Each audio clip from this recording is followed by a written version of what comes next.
There's only one group to blame for the continued suffering of these innocent victims: the House majority and their Speaker, John Boehner. We respond to innocent victims of natural disasters, not as Republicans or Democrats, but as Americans.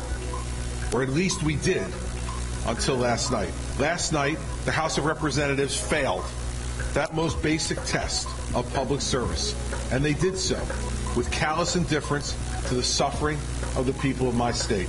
I called the Speaker 4 times last night after 11:20, and he did not take my calls.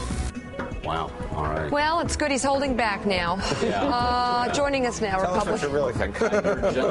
Republican Governor of New Jersey, Christie, is on the set with us. Good to have you here. Yeah. How's it feeling? 73%. Mr. 73%. All temporary, Mika. All temporary. So and enjoy it while you can. Why can't you? Meacham, you're the historian, right? Yes. It all goes downhill from here. Churchill, George H.W. Bush, be careful. Spend it while you got it. That's what, the whole idea of putting political capital together is to spend it down. Yep. Spend it down, and hopefully you do something good with it that allows your numbers to go back up again so you can spend some more. Right. And I always say to people, I said this when I was U.S. attorney, we'd win a lot of cases, and I'd say, well, we'll push the envelope a little more on some of these things. And they'd say, why? I said, well, I'm collecting all these chips. I'm not leaving them in the drawer for the next guy. I earned them. It's my obligation to spend them. There was another guy, of course, in 2004 who famously said, I've earned political capital, I'm going to spend it. Well, you got to be smart about how you spend it, too. Well, I mean, listen, I think the concept was right. I think President Bush was right. He had earned political capital, and he spent it. But you got to spend it wisely and effectively to get things done. And if you get things done, you earn more. If you don't get things done, then people get frustrated. We talk about how the Republican Party is damaged, the brand is damaged, and you really have to draw a line there between Washington Republicans and Republicans out in the country. We still control 60% of the governorships, as you know very well. There are a lot of governors like you who are actually doing pretty darn well. You got a 73% approval rating in the bluest of blue states. You got the highest approval rating of any Republican. What are you getting right that Republicans in Washington, D.C. are getting so wrong? What don't they get? We're compromising when we need to. I mean, I'm in divided government. So I have a Democratic Senate and Democratic Assembly. So what that means is that I'm not going to get everything I want. So I wake up every morning knowing that even though I think I'm right, I'm not going to get everything I want. So I have to decide what are the most important things to me, and of that list, what do I think I can convince them of? Okay, now, and then get those things done. Why is it that you figured this out, but politicians in Washington have not? We've had people on this show before that have said it's a spending problem in Washington. I will never, as long as I live, compromise with the Democrats on taxes. And I said, well, you know what? I agree with you completely. I think it is wrong to raise taxes on Americans, and it is a spending problem. But we got this guy named James Madison. He gave us a government with their separation of powers. Why don't they get that? I don't know. I don't know. I think it seems pretty self-evident. Like if they're a brain surgeon. They wouldn't say, I refuse to operate on the left side of the brain. I'm just not going to do it. You got to get things done. Well, that's what the public really, I think, is hungering for, is to see things get done. And that's why Republican governors are doing well. You look across the country, and last year in the election, Republicans lost at every level in the federal system. But in the state system, we added a governor.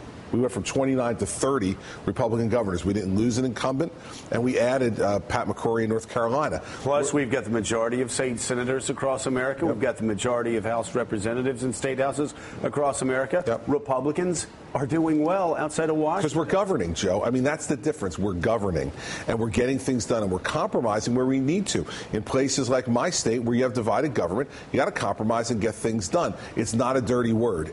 But also, remember something. We put a 2% cap on property taxes. We did real pension and health benefit reform. It's going to save $120 billion over the next 30 years. It's not like you can't do conservative things as well in a state like ours, but you have to work hard at it, and you have to compromise. But just coming back to Joe's question, to put it more directly, so do you think the problem in Washington is a structural one? Is there something about Washington that's different from Trenton? Do you think it's a problem of people in the sense that you think Washington is more ideologically polarized than New Jersey? Or, to be very direct, do you think it's a problem of leadership in the White House? Yes, to all those.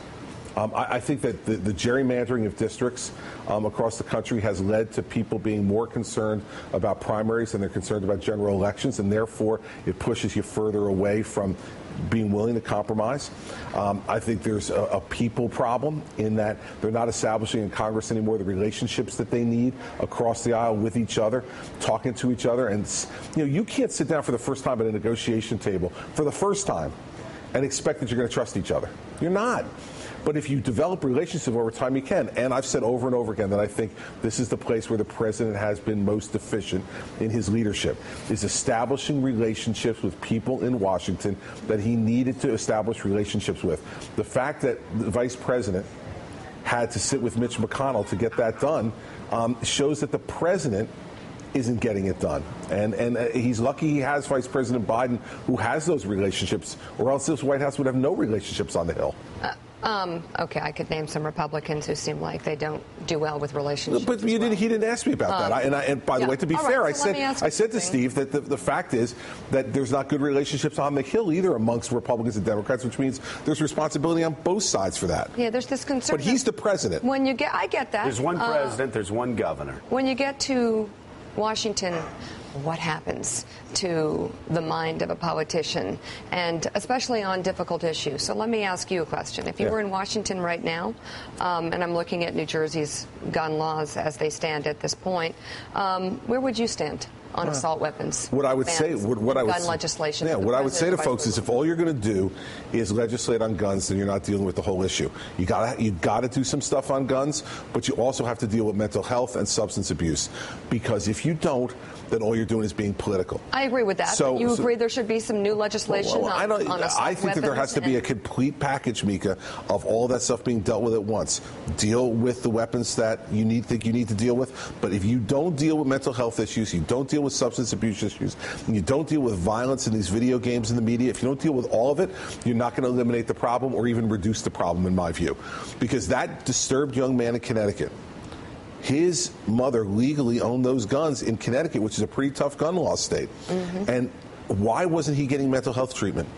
If that young man had cancer, his mother would not have hesitated to bring him to the doctor to get his cancer treated. But somehow, with mental illness, there's such a stigma to it because we don't talk about it. And I'll give you an example in Camden. We had a young mother addicted to crack who decapitated her child high on crack and then killed herself. Mm-hmm. Now, what we've done in New Jersey is I signed into law an initiative I put forward which says now for first-time drug offenders, no more going to jail. You go mandatory to rehab for a year. The warehousing these people isn't working. And we need to get these people treatment. It's an illness. And so I think we have to have that entire discussion. And I think if we politicize it, Mika, and we just talk about one thing, then we're going to lose it. I agree with you, but if it was comprehensive, you would support stricter gun legislation. If it was comprehensive, there's no doubt in my mind that we could come to an area of compromise. But it's got to be comprehensive. And if it isn't, then you're going to have the same kind of gridlock in Washington you've had all along. Me too. Isn't one of the problems with this, though, is that you can theoretically legislate about guns. It's harder to win the cultural battle you're talking about, because you're not talking about legislating a mental health registry, I don't think, or any privacy concerns. You're talking about communities, families realizing that people who need help should get help, and therefore cities, states, volunteer organizations should be there. So there's a legislative part of this, but there's also a cultural part. There's no question, John. But I think that in the conversation about the legislative part, you can start to lower the stigma on the cultural part if we're all talking about it. The problem is we don't talk about it because we think there's something wrong, that a mental illness somehow makes you less of a person. And I think that's the problem. And the same thing with drug and alcohol abuse. People goes to rehab for the first time, everybody salutes the person, pats them on the back, we love them. They have one relapse, they're a bum. Mm. And so we got to understand the nature of these illnesses and how they affect violence. And I'll tell you, you have kids, I don't let games like Call of Duty in my house. Mm-hmm. For PS3 and Xbox, and that's a decision Mary Pat and I have made. You cannot tell me that a kid sitting in a basement for hours playing Call of Duty and killing people over and over and over again does not desensitize that child to the real life effects of violence. So what you're really talking about is violence control. more than gun control. Absolutely right. How about making our society just a little bit better, you know, all around? I mean, more inclusive and understanding to people who suffer from mental illnesses. Not having our kids playing games where they simulate how to commit mass murders. I think we could all agree and this kid, apparently, from what we hear, went down in his basement and he slaughtered people for hours, simulated for hours. And not having guns that blow up bodies. And by the way, I've been getting some criticism by extremists on the right for saying that we got to look at the magazines, the high-capacity magazines. We've got to look at the assault weapons, and we've got to ban some of these things. But I will tell you, I found most, again, of my conservative friends and supporters agree.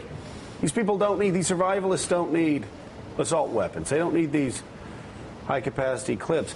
I've been getting a lot more grief, Chris, from liberals who say, they'll say the Second Amendment is not absolute.